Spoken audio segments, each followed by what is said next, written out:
Assalamualaikum warahmatullahi wabarakatuh. Nama saya Amrita Ramadhani Komara dengan NIM 1524012. Saat ini saya ingin mempresentasikan mengenai poster yang sudah saya buat dengan tema simulasi dan cyber security. Perkembangan teknologi telah mengubah kendaraan menjadi sistem cerdas yang saling terhubung. Mobil modern kini tidak hanya bergerak di jalan, tetapi juga berkomunikasi dan memproses data secara digital.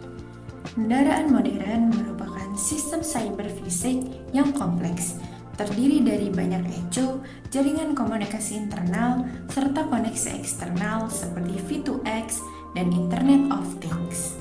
Konektivitas tinggi memang membawa manfaat yang besar, tetapi juga membuka peluang serangan cyber yang dapat mengganggu sistem kendaraan dan membahayakan keselamatan. Maka, untuk menjawab tantangan ini, diperlukanlah kerangka kerja keamanan yang terintegrasi, yaitu standar, teknologi, dan simulasi. Standar internasional seperti ISO atau SAE 2134 dan UNR 155 memastikan kendaraan cyber diterapkan sejak tahap desain hingga akhir siklus hidup kendaraan.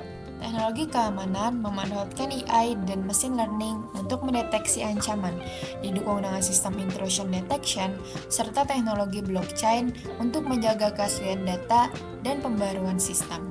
Simulasi memungkinkan pengujian serangan secara aman melalui digital twin dan metode hardware in the loop, sekaligus melatih respon terhadap insiden cyber.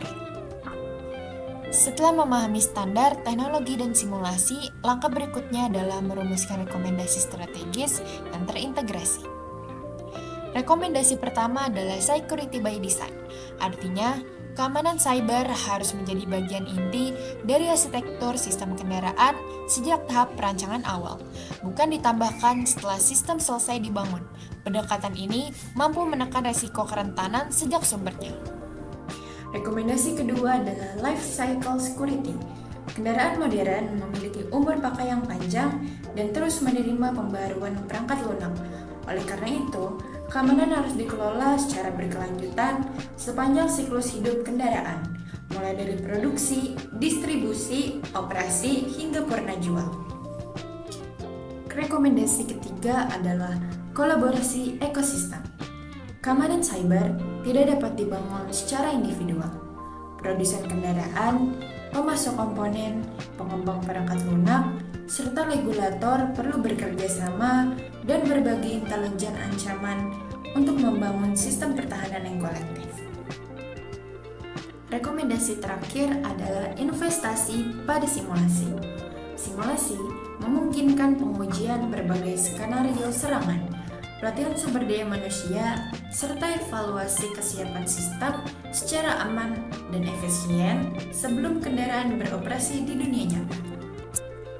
Di masa depan, kendaraan tidak hanya dituntut untuk semakin cerdas dan terhubung, tetapi juga harus aman dan dapat dipercaya. Tanpa keamanan cyber yang kuat, kemajuan teknologi justru dapat menciptakan risiko baru, baik bagi keselamatan pengguna maupun keandalan sistem kendaraan. Oleh karena itu, simulasi dari keamanan cyber harus diposisikan sebagai fondasi utama dalam pengembangan kendaraan modern. Melalui penerapan standar internasional, pemanfaatan teknologi keamanan yang aditif, serta simulasi yang komprehensif, industri otomotif dapat memastikan bahwa inovasi berkembang secara aman, andal, dan berkelanjutan. Dengan pendekatan ini, kendaraan cerdas bukan hanya menjadi simbol kemajuan teknologi, tetapi juga representasi kepercayaan dan keselamatan di era digital. Sebagai penutup, keamanan cyber menjadi hal yang sangat penting dalam pengembangan kendaraan cerdas. Dengan penerapan standar yang tepat, teknologi keamanan yang memadai, serta simulasi yang baik, resiko dapat diminimalkan sejak tahap awal. Melalui pendekatan ini, kendaraan cerdas dapat dikembangkan secara aman, andal, dan berkelanjutan. Ini saja yang dapat saya sampaikan.